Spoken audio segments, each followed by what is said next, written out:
Thank you so much, Maria. Okay, welcome everybody. I'm really excited to have y'all here. So this webinar is part of our Survivors at Work project and is titled Creating Survivor Supportive Workplaces, Data-Driven Insights for Employers. So it's really about one of our resources that you may have seen on our Survivors at Work landing page. My name is Hey Sun Kim. It's like saying hey to the sun or hey sun. My pronouns are she, her, hers, and I am the private sector program manager at Freefrom. So I create partnerships and collaborate with private sector actors like banks, credit unions, and employers in helping them better understand why they should be playing a role in ending gender-based violence and how they can be supporting survivors of gender-based violence. I'm joined today by my colleague Maria, who I work on the same policy team with, and Maria is providing behind-the-scenes support for me today. So thank you, Maria. And as you have noticed, this webinar is being recorded. So a link to the recording will be available after this webinar, as well as a copy of this presentation.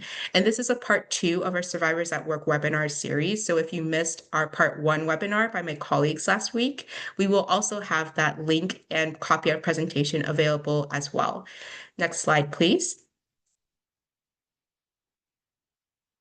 So I want to start us off with a content warning. I will be mentioning and bringing up topics of gender-based violence, economic abuse, domestic violence, intimate partner violence, narcissism, harm, coerced/fraudulent debt, and emotional abuse.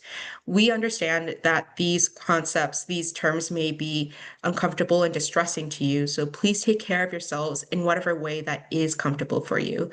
Maybe that's closing your eyes as you're listening, doodling, doing a grounding exercise. If you need a moment, feel free to step away from the presentation. Next slide, please. Okay, so let me start with an overview of today's webinar, an agenda of today's webinar. So I'm going to start us off with the introduction of Freefrom and our Survivors at Work project, and then get into the content of this Data-Driven Insights for Employers resource. So first of all, why employers should support survivors of gender-based violence, or GBV, and that's really because GBV financially devastates survivors, including their employment. Secondly, how employers can support survivors in the workplace. So really action-oriented recommendations for employers. And that's by providing survivor supportive workplace policies and benefits. And we'll be looking at 9 policies and benefits that we identified as being supportive for survivors. And that survivors actually said, yes, this would be supportive for us in the workplace. And lastly, looking at how employers, can ensure workplace policies and benefits support survivors, because it's simply not enough to provide these policies and benefits. We have to make sure that they actually do help employees. And what we recommend is to integrate what we call our essential elements for survivor supportive workplace policy and benefit. And there are 10 elements. At the end, we'll have time for Q&A. I do invite you to share any questions that may come up in the Q&A function of this Zoom room, not the chat, but the Q&A function, so that it helps me to track questions better. I will also pause for questions throughout the webinar. But again, if you have any questions, please feel free to ask them during the Q&A at the end of the webinar. Okay, next slide, please. So let's start with the introduction. Next slide, please. If you're not familiar with Freefrom, Freefrom is a national survivor-led organization on a mission to build a world free from gender-based violence, or GBV, where everyone is free to live to their full potential. And for those who may not be familiar with gender-based violence, what we mean here, it really includes domestic violence, intimate partner violence, family violence, etc. And you may think about like physical harm or emotional harm as one of the most common forms of that.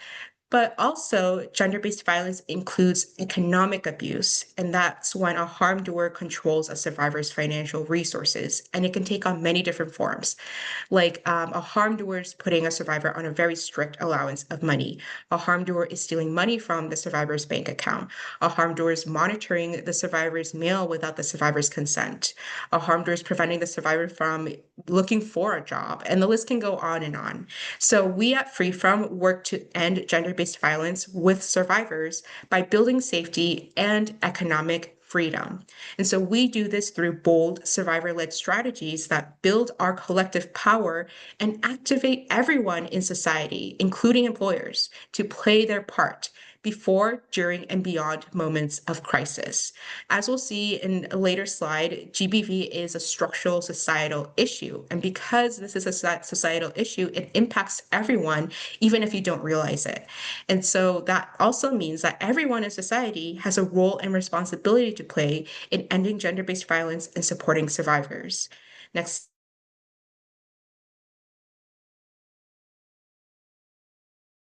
Oh, looks like we have a little bit of a hiccup. Next slide. Okay, great. Thank you. Oh, it's my internet connection. Sorry. Okay, so let's do an overview of the Survivors at Work project. So as I just mentioned, everybody in society has a role and responsibility to play in supporting survivors, and our Survivors at Work project is a tool and resource for everyone to use in supporting survivors in the workplace. So we started our Survivors at Work project as a safety fund grant in 2021, and our safety fund grants are Free From's hallmark program. We started in 2020 as a rapid response to COVID-19. And so for what our safety fund grants do is we provide unrestricted, flexible, no strings attached, direct cash grants to survivors. And for every safety fund, we attach an optional survey for survivors, and we design a set of goals or a specific theme for the survey. And so for this survey, we want to reach out to survivors who can share about their experiences as survivors in the workplace, because we want to learn more about the intersection of GBV and employment. So as a result, more than 2,400 survivors across the US participated in our Safety Fund survey for Survivors at Work. And we thank every survivor for providing their time, expertise, and trust with us in informing this project. Next slide, please. So I do want to, at this time, pause and do a poll to get to know you, the audience, a little bit more. Let's see if this actually works. Okay. Uh,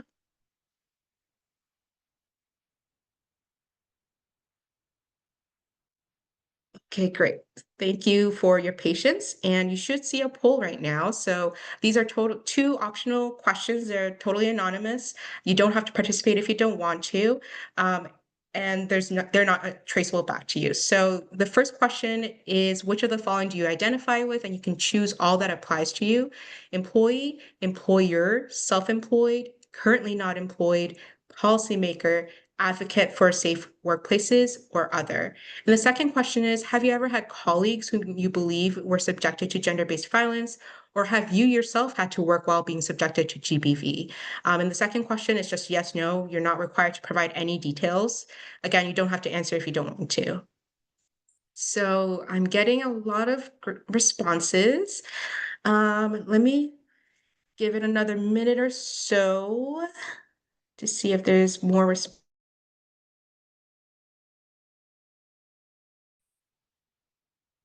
Okay.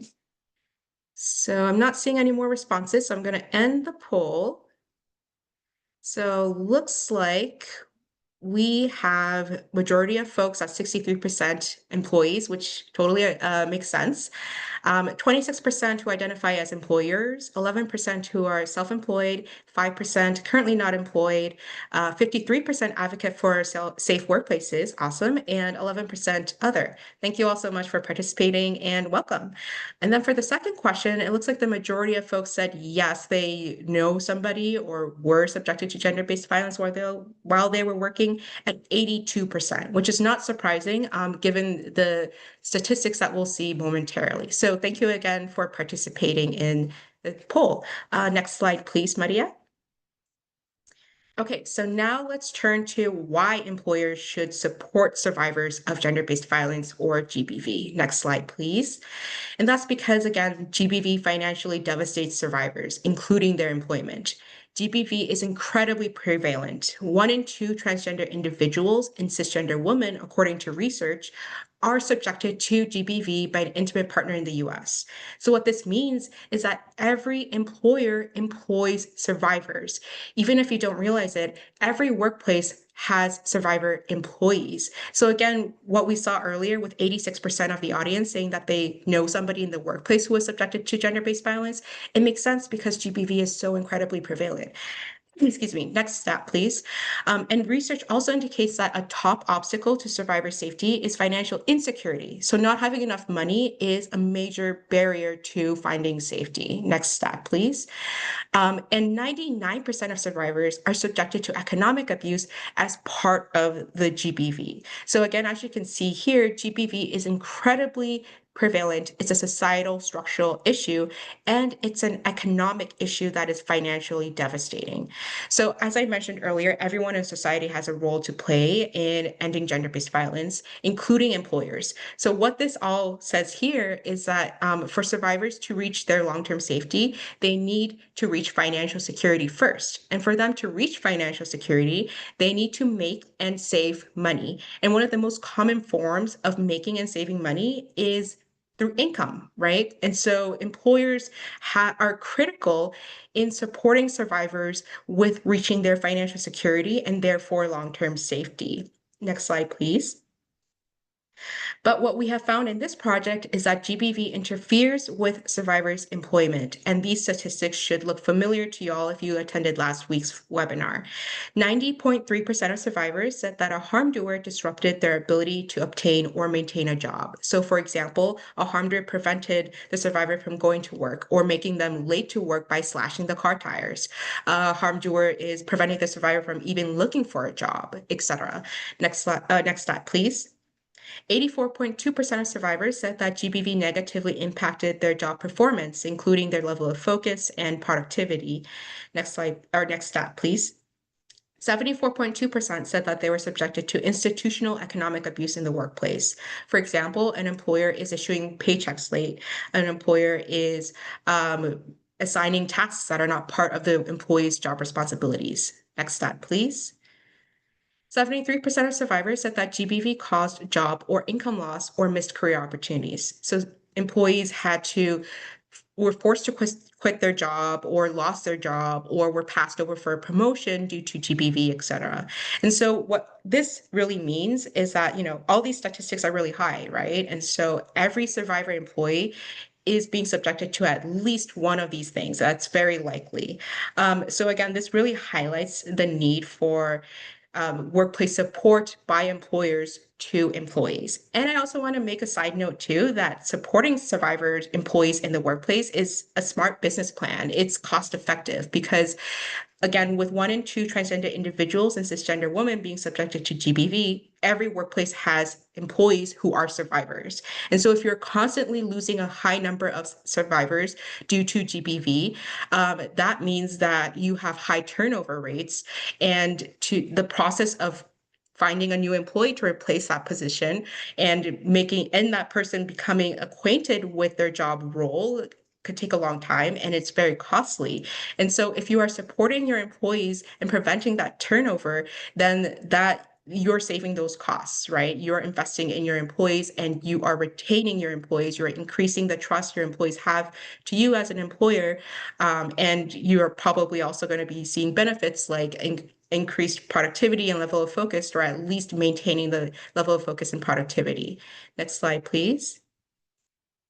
Okay, so I want to pause and invite you all to share in the chat. One, is there anything resonating with you from the data you've seen so far? And two, is there anything surprising to you?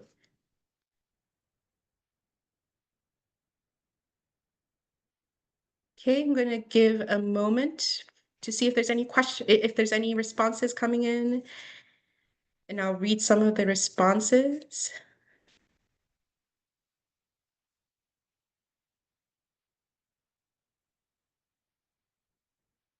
Okay. Maybe everybody joined the last week's webinar. It doesn't seem like it's resonating or surprising. Oh, thank you so much for sharing. I love the framing of institutional economic abuse. I have never heard about it that way. Thank you for the terminology. Thank you. Thank you for sharing. Yeah, that sucks that your family member is experiencing this. Oh, thank you for saying that we did the survey. I'm just glad you did the survey. It's an under-researched subject, but much needed. Absolutely. Another person shared, for me, this creates a valuable argument for unconditional basic income. Yes, living wages, unconditional basic income, love it, support it all the time. Okay. Well, thank you all so much for sharing. Let's move on to the next slide, please.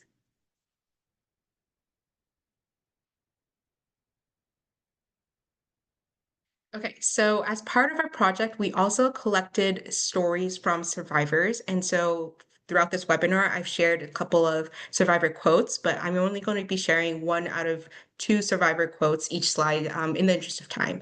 So the first quote I'm going to read, survivors are competent and capable despite being overwhelmed by circumstances.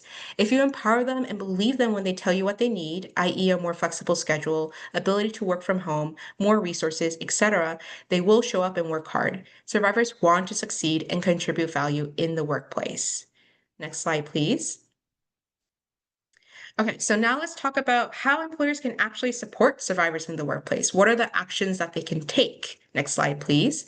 And that's to provide survivor supportive workplace policies and benefits.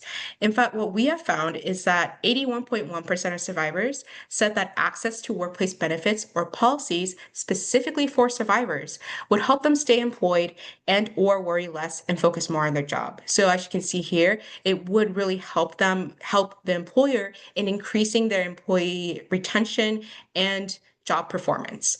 But in reality, what we have seen is that only 2.5%, next stat, please. Um, Only 2.5% of survivors said that their job actually offers benefits or support for survivors. So as you can see here, this is a really huge gap that needs to be mended, right? So let's mend that gap. What are the survivor supportive workplace policies and benefits, which I'll be sharing 9 of momentarily after this survivor quote. Next slide, please. If you, the employer, offer help and resources and counseling, you will be repaid 1,000-fold with a productive worker. Next slide, please. All right, so the first one we're going to talk about is emergency grants. So, oh, you don't have to, it's okay. So with emergency grants, what we mean here is that the employer is providing money to the employee in the case of an emergency, including gender-based violence. So the employee can use that money to address the consequences of gender-based violence, like let's say that they have court costs that they need to cover. They can use the emergency grant. They can use that money to see a doctor, to see a therapist, to find a new safe location that the harm doer doesn't know about, to recover from the financial devastation of GBV, like maybe the harm doer caused property damage and they need to repair that property. And so emergency grants is so incredibly helpful because they can support survivors' number one top need, unrestricted cash. This is a finding that in every single survey that we have done since 2020 with thousands and thousands of survivors have never changed. Survivors' number one top need is access to cash. And I also want to paint the reality a little bit more with these stats. So in a previous report of ours called Support Every Survivor, survivors on average have only $289 that they alone can access that the harm doer doesn't know about. But at the same time, survivors are faced with more than $10,000 in abuse-related costs. So again, as you can see here, survivors' number one need is access to cash. And what we have found in this survey is that emergency grants have a positive impact for employers, for their workplace. 25.9% of survivors who were employed at the time of the survey said that they were able to focus more on their work as an immediate result of receiving an emergency grant from FreeFrom. And so it's not surprising to us that 95.5% of survivors said that they want emergency grants, that it would be helpful for them in the workplace. But in reality, only 2.7% of survivors said their job actually offers emergency grants or loans. Next slide, please. And so I want to share one survivor story about why emergency grants is important. I am still recovering financially, paying back debt my abuser incurred in my name, so any financial glitch causes an emergency. I needed 2 new tires in order to keep driving my children to school and keeping my employment. I was at the end of my emotional rope, and FreeFrom Safety Fund grant came in with wings and saved me. Next slide, please.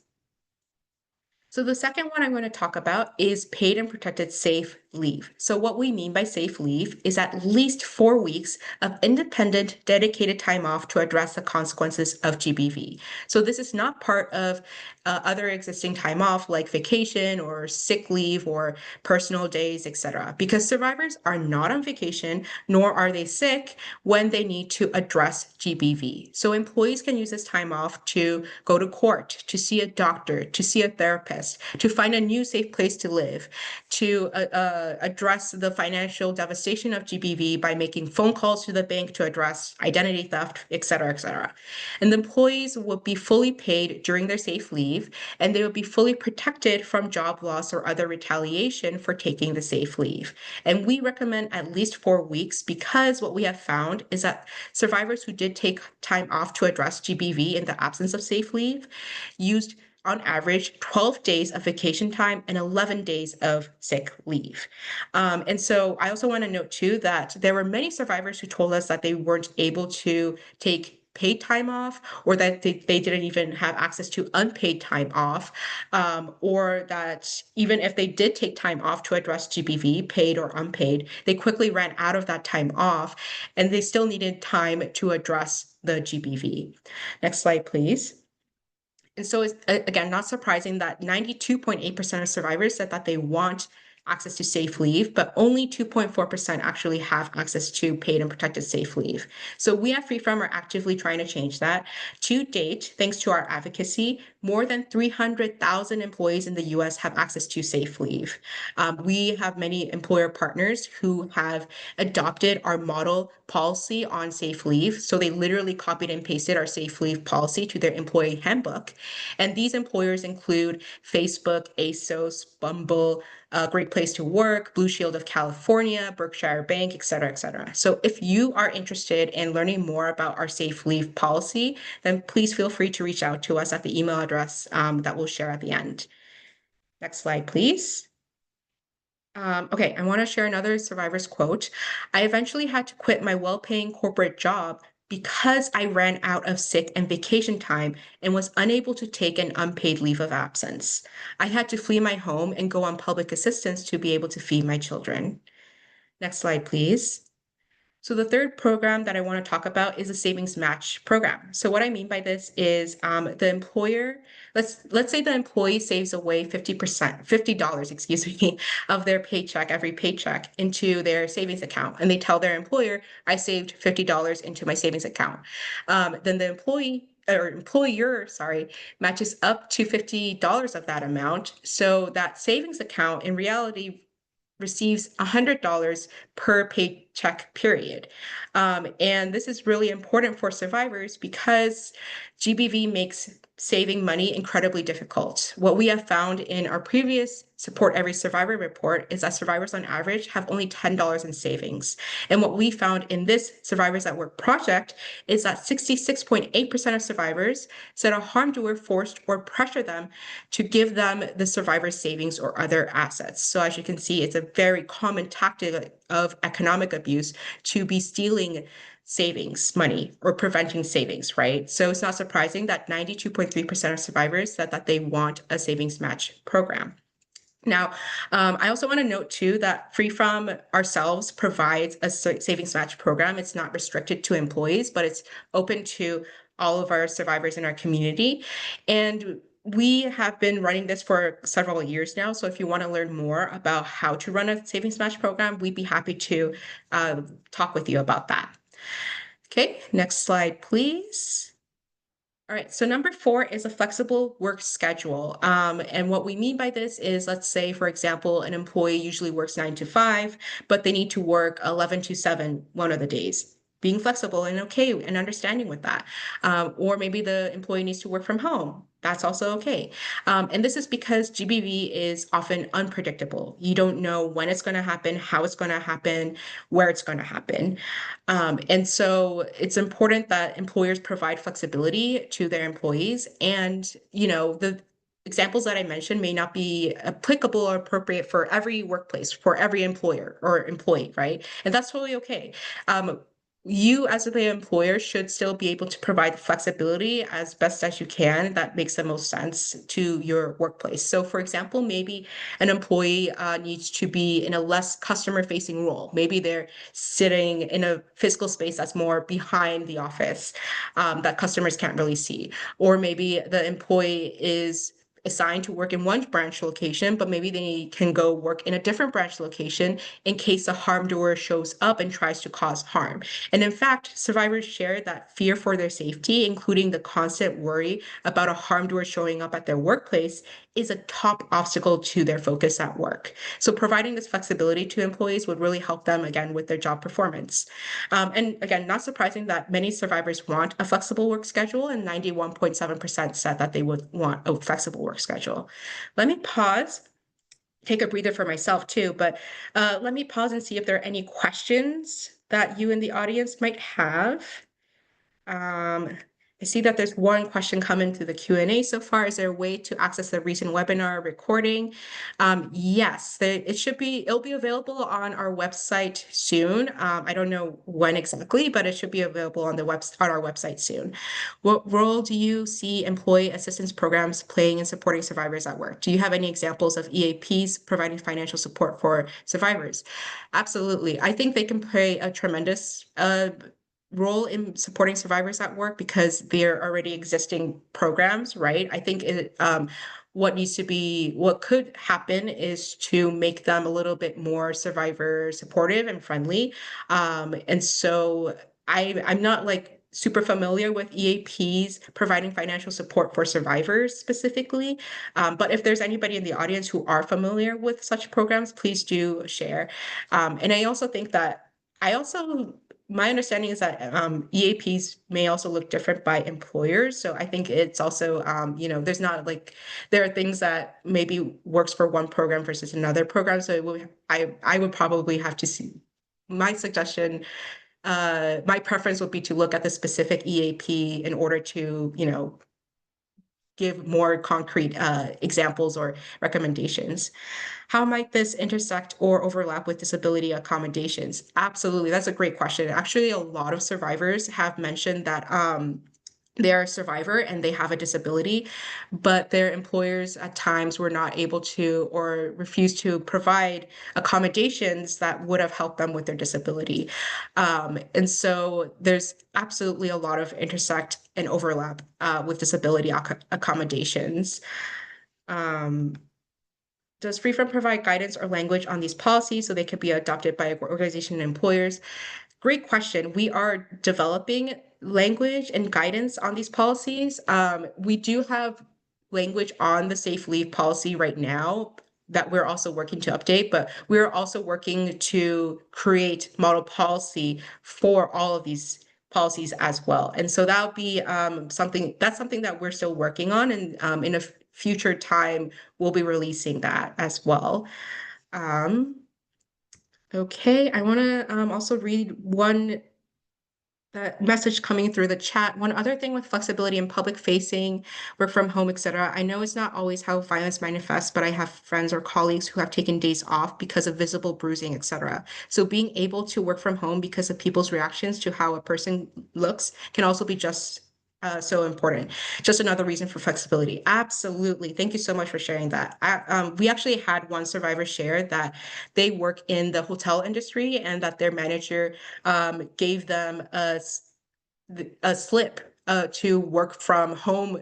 Or, sorry, let me try to retrace that survivor story accurately. So this survivor, um, they show up to work with bruises, and so their manager wrote them an official slip saying that they can work from home or whatever. And so the survivor was able to use that slip. I'm sorry, I keep forgetting the details. This is a real story. This is an actual story. So the survivor, I really want to share this story too. The survivor works in the hotel industry, yes. And they came up to work with bruises one day. So the manager wrote up an official slip saying that they need to work overtime or work late hours so that they could show that to the harm doer who was demanding to know the, employee's schedule. who was demanding the survivor to show their schedule. And so the survivor had this official slip to show as an excuse that they had to work at the hotel late hours. But in reality, they were able to use that time to just take a breather, take a rest in a hotel room. And so there's really innovative and creative ways that you can support your employees in the workplace that works for your workplace, that's unique to your workplace. So I think, there's a lot of great possibilities and potential, and I would also love to hear more stories like this if you have any to share. Okay, I'm going to move on to the next slide, please. Okay, one person shared, I've had employers who have offered flexible schedules, understanding that some days are just harder and more impossible than others. This acknowledgement of my mental and physical well-being as a priority has been so affirming. Okay, next slide, please. All right, so I want to talk about a 401k match program, which is similar to the savings match program, but maybe folks are more familiar with the 401k match. So in this case, the employer provides a 401k retirement account or a similar retirement account like a 403b. And the employee, let's say, for every 5% of their paycheck, they automatically put it into their 401k account. Then the employer matches up to, let's say, 5% of that amount. So that 401k account in reality receives 10%, the equivalent of 10% of the employee's paycheck. And so again, for similar reasons as we saw earlier, a 401k match program is really helpful for survivors in building their long-term retirement savings. And in fact, 90.7% of survivors said that they would like a 401k match program. Next slide, please. Okay, so number 6 is peer group with coworkers. Now, this is also important because harm doers are often controlling the relationships of survivors, including the relationships with coworkers, with their colleagues at work, and oftentimes trying to isolate the survivors from these other people. And so having a peer group at work can really help the survivor feel more assured at work, can really help them connect with others and build community and be able to work better. And it's also important that these peer groups are confidential, meaning that the conversations that are happening, the things that they're planning should not be available to everybody, including the employer. And so the employer is playing more of a supportive role. The employer is not being actively engaged in the peer group, but the employer is helping to make the peer groups happen, helping to create the space. So for example, the employer is providing money to the peer group, is providing funding so that the participants can use that money to build community amongst themselves.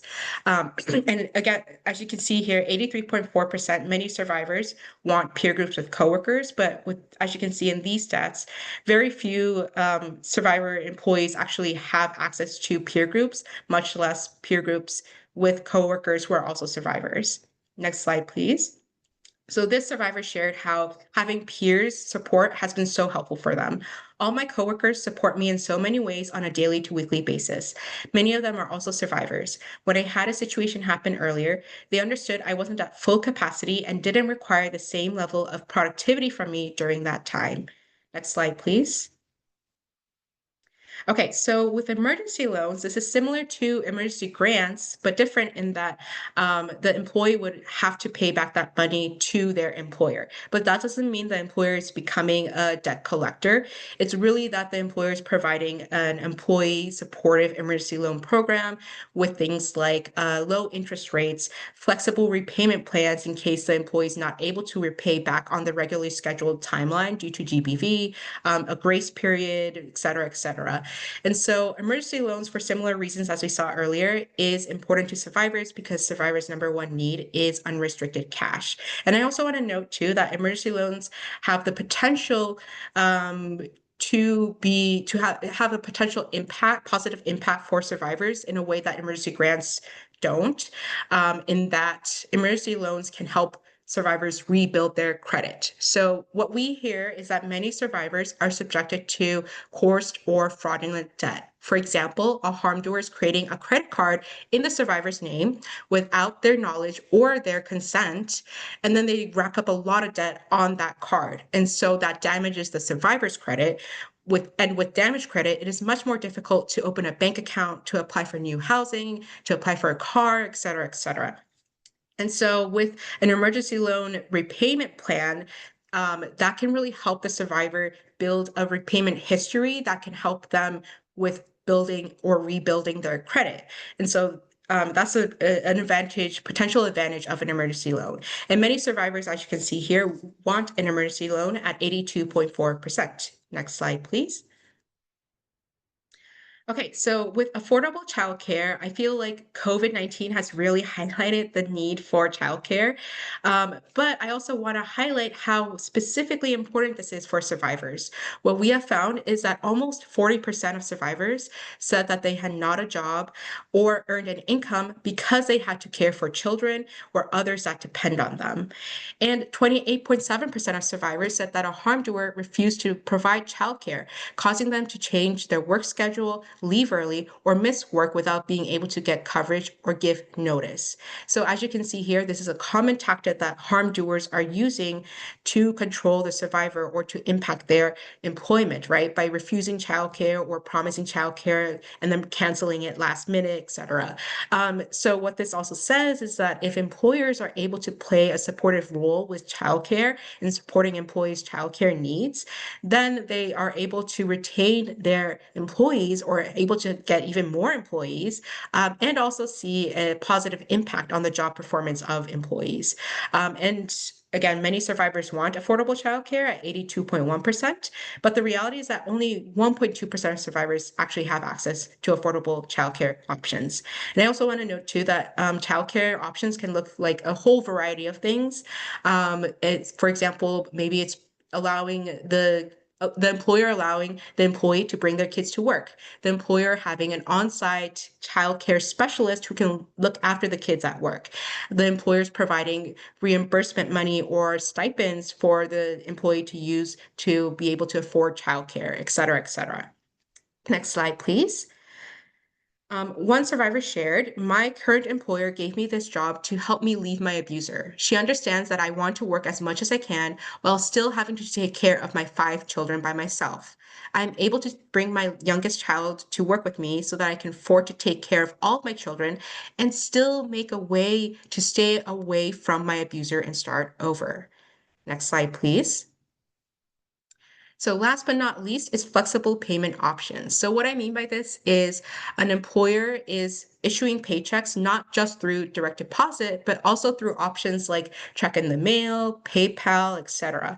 And the employee has the flexibility to change between payment options when they need to. So maybe their bank account for direct deposit became compromised. And so while they are trying to create a new bank account that's not compromised, they need to be paid by a check in the mail or by PayPal in the meanwhile. And then they're able to change back to direct deposit. And that's actually a common case for survivors because direct deposit does not work for every survivor. In fact, what we have found in our previous Support Every Survivor report is that 70.1% of survivors said that they do not have access to a safe and protected bank account, with many of them saying that a harm doer controls their bank account. And so 81.1% of survivors said that access to flexible payment options would be helpful for them in the workplace. Next slide, please. And this survivor story really highlights, I think, the importance of flexible payment options. When I first started working again in April 2021, my bank account was still linked to my ex. I did not want direct deposit until I had untangled my finances completely, but I was told by HR I had to have direct deposit and they would not cut me a paper check because it cost them too much money to do so. Because my ID had my old address on it, I could not open a new bank account until I got a new ID. And because of the pandemic, it took weeks to get a new ID. And I had to wait all that time to get paid so I could get the new ID, the new bank account, and direct deposit. I was eating mustard packs and walking everywhere because I couldn't get gas for my car for a while there until I could get paid. So I assume that if this person was able to get flexible payment options, that they didn't have to just rely on direct deposit, then they wouldn't have to experience all of this, right? And it probably also had in that case, then it probably would have had a positive impact on their job performance as well. Next slide, please. Okay, so I want to pause and ask y'all to share in the chat, invite you to share in the chat. Are there any policies or benefits from this list that your workplace is already providing? Anything that's familiar to you that you're like, oh yeah, I already have this. Or are there any policies or benefits missing from this list that could support survivors? So answer to both or either one of them. Next slide, please. And this is a list of policies and benefits. So you don't have to try to remember from scratch. So the questions again are anything that your workplace is already providing that you already have access. Is there anything else that's missing from this list? Because we know that this is not an exhaustive list, and there could be more things that could be done to support survivors, that more benefits and policies that could be survivor supportive specifically.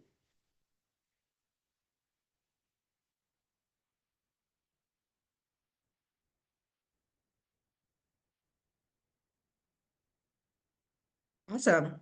401k contributions, but not matching. Yeah. Yeah, I think that's very common that there is a lot of 401k contributions, but maybe not matchings. Um, One person shared, I was part of a community group, alternative sex related that offered no interest loans and grants to people in our community. It was overwhelmingly used by survivors. The nonprofit closed a few years ago, but I'm trying to revive it since so many are afraid to be out to their employers if the abuse is related to BDSM or polyamory. That's really great. I love that you're putting in the effort to revive it. I think that's so, so important. Um, and yes, absolutely. I mean, that's also totally a valid fear of disclosing to the employer, right? And I also want to note too that it should not be that survivors should not all be required to disclose to their employer that they are a survivor, right? It should really be up to the survivor if they want to share that or not. And the employer should still be able to provide support, even if somebody doesn't explicitly say that they are a survivor, right? If an employee says that I need accommodation or I need support, then it's important to still be able to provide that without prying for details or trying to ask, like, are you a survivor, right? Um, One person said safety planning. Yep, absolutely. Many survivors also noted that safety planning will be important. And also some survivors understandably don't necessarily want safety planning because they're not trustful. They don't are not comfortable with the employer helping them with safety planning. But there are survivors who also say that they would like employers to support with safety planning as well. So it's really something, not a one size fits all solution. Neither my current workplace or my former have these policies and they're both nonprofits, so that's very sad. Thank you for sharing. Yeah, that's very unfortunate. And we are absolutely trying to change that reality, right? How can you encourage workplaces to provide these benefits without requiring survivors to disclose any violence or experience that they're experiencing? For example, ensuring a survivor does not have to tell HR they're experiencing abuse to access flexible payment, as this may lead to sorry, my chat cut off a little bit, as this might lead to stigmatization. Absolutely. That's a great question. Um, so, I'll get into this later in the presentation, so I don't want to spoil it for now. So please hold on to that. Clarifying employer contributions to 401k regardless of employee contribution. I see. Thank you for that clarification. SOPs that protect survivors in regarding to disclosing. And I also see another question. I'm also seeing for the interest of time, I should be moving on. So please hold on to those thoughts. Let's come back to them later, but let's move on to the next slide, please. Okay, how employers can ensure that these workplace policies and benefits actually do support survivors. Because it's simply not enough to provide these policies and benefits, right? Like we have to make sure that from the design, from the creation and implementation of these policies and benefits, that they are supporting survivors. We have to be intentional with that, right? And so the way to do that, next slide, please, is to integrate what we call the essential elements of a survivor supportive workplace policy or benefit. And so there are 10 essential elements. And so what this means is that if your policy or benefit is able to reach all or the majority of these elements, that then it is going to be extremely survivor supportive. And so the first one is the most important. It's being survivor informed and driven. So I mean, it makes sense, right? Like if you are creating a policy or benefit that is meant to support survivors, you need to involve survivors in that process, right? Because how else are you going to know if these policy or benefit is actually going to work, is actually something that the survivor employee wants? And so you want to make sure that as employers, employers should be including survivors in the decision-making process, making sure that they have a meaningful, intentional role in that process, because survivors are the experts in their safety, are the experts in knowing what works best for them. And so it's important to listen and trust your employees when they share with you what they need. Number two is trust-based. So this came up a little bit.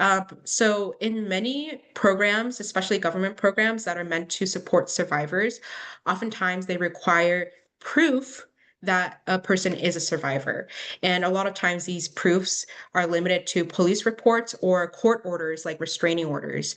But as you can imagine, many survivors are not comfortable with getting proof like police reports or court orders for a variety of reasons. They're fearful of police. They don't want to engage with them. They don't have the time to go to court and request a restraining order. And also it could be a re-traumatizing process for the person because they would have, a lot of folks often relive that experience by trying to get this proof, right? And so our recommendation is that employers do not require employees to provide such proof. But if employers must require proof, then make sure that you, as the employer, are accepting a wide variety of options. So that is a self-attestation letter from the employee, a letter from the employee's friend, a letter from the employee's doctor, a letter from the employee's therapist, a letter from the domestic violence or sexual assault advocate that the employee is working with, etc. Because, excuse me, again, requiring proof can be such a re-traumatizing process. And so we want to make sure that survivors can provide the things that they can provide proof in a way that is comfortable for them, in a way that is available for them.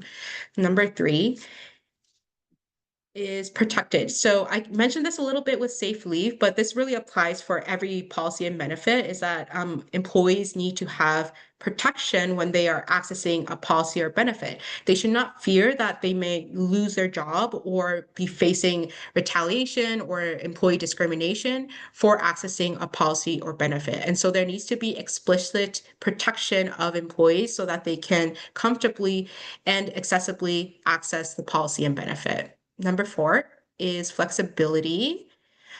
So this is kind of mentioned a few times throughout in different policies and benefits, but this really applies for every policy and benefit, right? Like you should be providing flexibility whenever you can to your employees, because there's no one size fits all solution, honestly.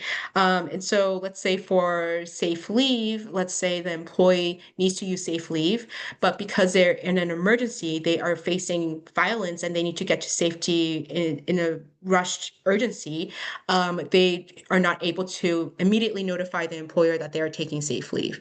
Then as the employer, being flexible with that and maybe allowing like 5 days within when the employee first started taking safe leave to notify the HR employee or their manager or somebody else that they are taking safe leave. Number five is confidential. So confidentiality is also super important, right? Because what you don't want to do is the employer should not disclose information about the employee without the employee's consent, right? Like, let's say somebody calls the workplace and is asking, like, is XYZ employee in today? What are their hours today? Where are they at today? Don't share that information without getting the employee's consent first, right? Like that's kind of a no-brainer. Also, too, is that with confidentiality, what's important is that if, let's say, an employee says that they need access to a policy or benefit, that they need support, then really only getting the information, the employer should only be getting information that they need in order to provide that policy or benefit. They should not be requiring any other details of like why specifically or the details of the experience, and also limiting it to only the people who need to know on a need to know basis. So like maybe it's the only the person's manager, or maybe it's only the HR person, etc. Next slide, please. Number 6 is universal. So GBV can happen to anybody, like anybody, regardless of their job position, job sector, job title, job responsibilities, how long they've worked there, how long they've established a career, et cetera, et cetera. And so it's important that policies and benefits are available to every employee, regardless of job type also, are available to every employee on day one of employment. Because again, GBV is highly unpredictable. It may happen as soon as the employee starts working. It may happen right before the employee starts working. So being flexible with that, again, is also important, and making the policy and benefit universally available is also super important. Number 7 is sustainable. So employees want access to policies and benefits permanently, right? And so to do that as employers, it's important to provide a sustainable budget for the policy and benefits such that the employees can continue to access policies and benefits reliably. Number 8 is transparent.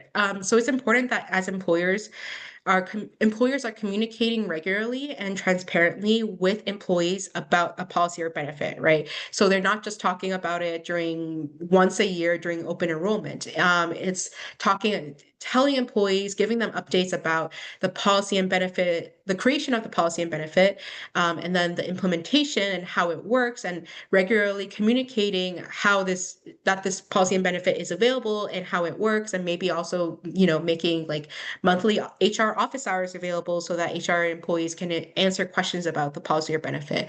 And also in the review process as well, on how this policy and benefit is being reviewed or how it's going to be improved or updated. Number 9 is accountable. So accountability structures is also important and can really is also integral to workplace policies and benefits. Let's say that a manager denies an employee access to a policy or benefit. How can that manager be held accountable? And how can that employee still be able to access the policy and benefit? And last but not least, number 10 is iterative. So this is an iterative process. It's not a one and done process. Like just because the employer has provided a policy and benefit, that doesn't mean that's the end of it. And so what's important is that the employer is constantly reviewing that this policy and benefit is actually supporting employees and is actually meeting the goals and is actually benefiting the survivor employees. And if not, then they need to revisit that. They need to work out on how to improve the policy and benefit. And again, constantly getting survivors involved in that process in updating the policy and benefit. Next slide, please. We're like at 6 minutes of time, so let's move to Q&A. Next slide, please, and see if there are any other questions that come up. I see one person shared, would it be helpful to have HR trained on and able to respond to survivors? When I worked at an org where I never met HR in person, all in a different location, I can't imagine disclosing. But at my current workplace of about 20 people, I know I feel safe. Absolutely. We would love to have HR trained on. And in fact, I think really HR and really every staff member has to be trained on acknowledging, identifying GBV. Because it impacts everybody. Like we said earlier, 1 in 2 transgender individuals and 1 in 2 cisgender women being impacted in the org. Survivors are everywhere in the org. And so it's not just an HR responsibility. It's really everybody, like as a coworker, understanding what you can do to support somebody that you believe is subjected to GBV is also incredibly important. And so managers and coworkers and really everybody in the workplace should be able to recognize GBV when it's happening and be able to come and be able to work with the survivor to be able to provide accommodations for them, to be able to support them in the ways that they need in the workplace. Could you put up the last set of policies whole list on the screen again? Yes, Maria, would you be able to exit out of the screen and then go to that one slide with all of the policies listed in one page.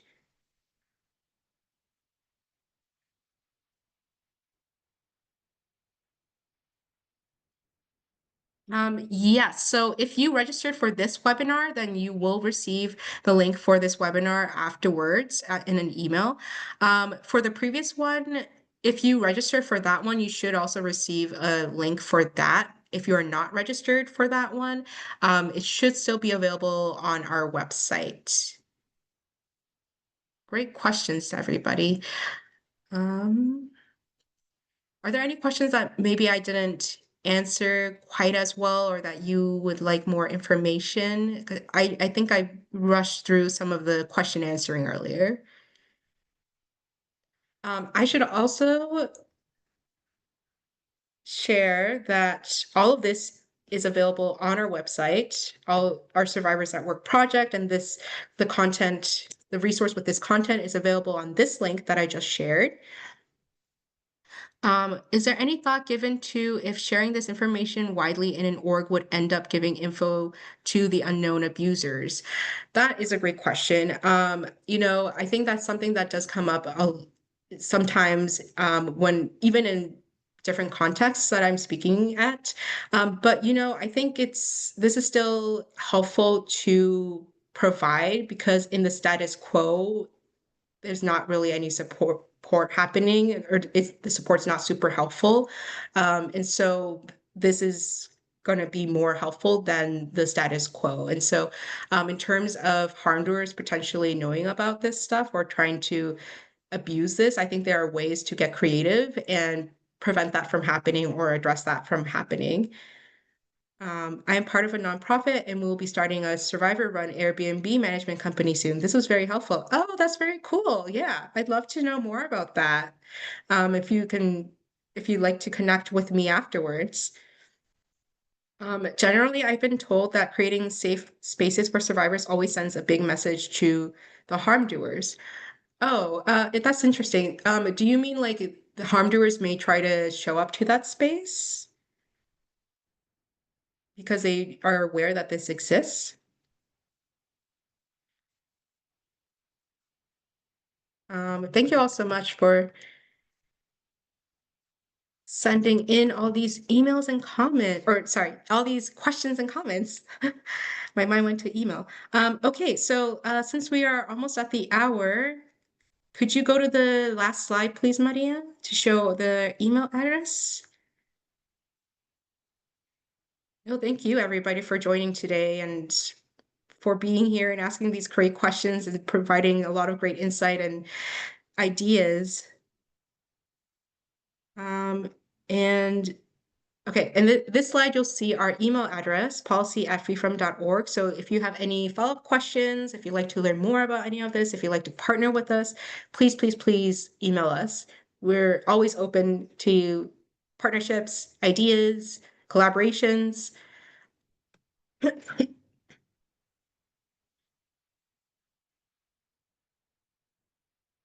Oh, through that. Okay. Um, awesome. Well, we are at the hour. Any last minute questions? If not, please do feel free to email us. Thank you all so much for joining and being part of this conversation. It was absolutely a joy, and I hope you all have a great rest of your day and week. Thank you. Oh, thank you. All right. I think we can stop the recording now, Maria. Thank